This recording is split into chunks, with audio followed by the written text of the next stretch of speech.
Hello, नमस्कार. कसे आहात सगळे? मी हर्षला स्वागत करते तुमचं माझ्या यूट्यूब चॅनल मी अँड माय डेमध्ये. तर आज फ्रेंड्स मला तुमच्यासोबत पोह्यांचा चिवडा ही रेसिपी शेअर करायची आहे. तर सगळ्यांनाच ही रेसिपी माहिती आणि सगळेच लोक बनवतात पण. तर मी म्हटलं आज मी बनवते तर मी माझी मेथड शेअर करते. त्याच्यासाठी हा व्हिडिओ. तर सगळ्यात आधी मी असं मोठ्या पातेल्यामध्ये पोहे गरम करून घेते. थोडे परतवून घ्यायचे हलक्या हाताने. मी हा अर्धा किलो पोह्यांचा चिवडा बनवते. तर एका ह्याच्यात माझा म्हणजे जास्त होत होता म्हणून मी 2 पार्टमध्ये हा परतवून घेते. अगदी बारीक फ्लेमवर मी हे पोहे परतवून घेते.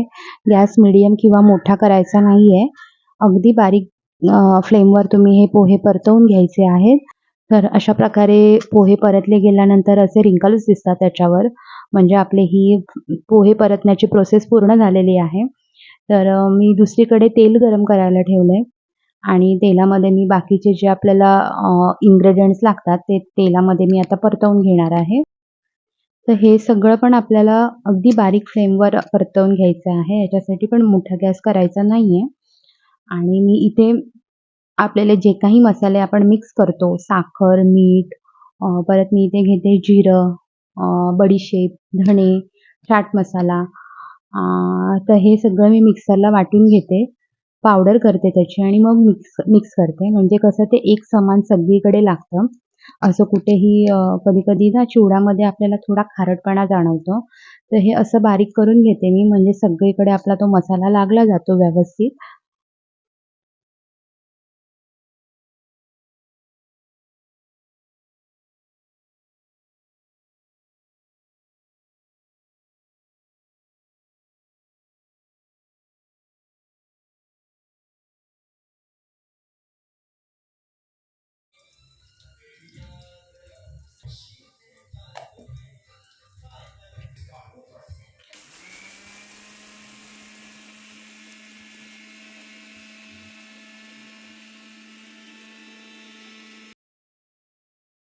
तर इथे तेलही तापलं होतं आणि मी एक-एक करून ह्याच्यामध्ये सगळे इन्ग्रीडियंट्स मी आता फ्राय करून घेते. तर हे करताना पण आपल्याला गॅसची फ्लेम कमीच ठेवायची आहे. कारण जर मोठ्या गॅसवर हे सगळं फ्राय केलं, तर ते त्याच्यामध्ये मॉइश्चर तसंच राहतं आणि पोह्यांचा चिवडा मग तो नरम पडण्याची शक्यता असते. त्याच्यामुळे हे सगळं आपल्याला बारीक फ्लेमवरच फ्राय करून घ्यायचं आहे.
इथे मी आता फोडणी देणार आहे. तर फोडणीसाठी तेल चांगलं गरम झालंय आणि त्याच्यामध्ये मी आता राई टाकली आहे.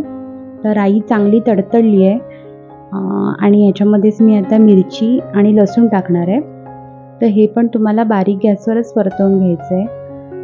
ह्याला ना थोडा असा कुरकुरीतपणा येईपर्यंत हे परतायचं आहे. कारण जेव्हा चिवड्यामध्ये आपल्याला मिरची अशी येते किंवा मग लसूण येते तेव्हा त्याचा क्रंच आपल्याला जाणवतो. तर त्याच्यासाठी हे सगळं आपल्याला बारीक गॅसवर परतवून घ्यायचं आहे कुरकुरीत होईपर्यंत.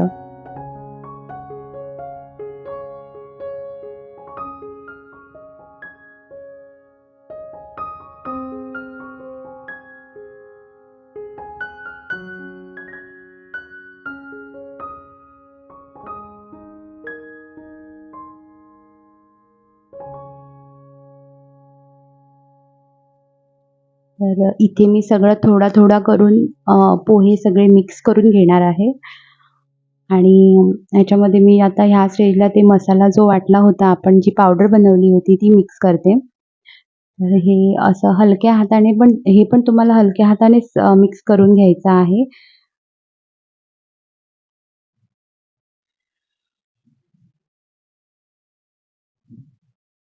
हे अशा प्रकारे हलवून ते मिक्स करायचं आहे आणि थोडा वेळ एक 5-10 मिनिटं झाकण मारून ठेवलं आहे ना, की त्याला त्याचा कलर येईल छान. तुम्हाला मी नंतर दाखवेनच पुढे. तर हे व्यवस्थित असं मिक्स करून घ्यायचं आहे.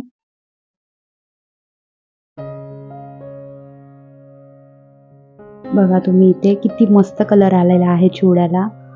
तर आणि क्रंच पण छान होता. म्हणजे एकदम कुरकुरीत झाला होता आणि टेस्टही मस्त होती. तर सुंदर दिसतोय आणि इथे भांडी पण खूप साचली होती. तर मी जेवणच डायरेक्ट दाखवते. आज तुम्हाला रेसिपी नाही दाखवत आहे. तर आता मी भाकरी भाजली होती नाचण्याची. इथे भात बनवला होता आणि आज साधाच स्वयंपाक होता. पिठी होती आणि ही बोंबीलची चटणी होती. भाजी पण बोलतात. आणि इथे बनवलं होतं मी सकाळी माझ्या मुलीसाठी मी बेसनची पोळी आणि चपाती बनवलेली डब्याला. ती शिल्लक होती. तर कसा वाटला तुम्हाला व्लॉग? बाय.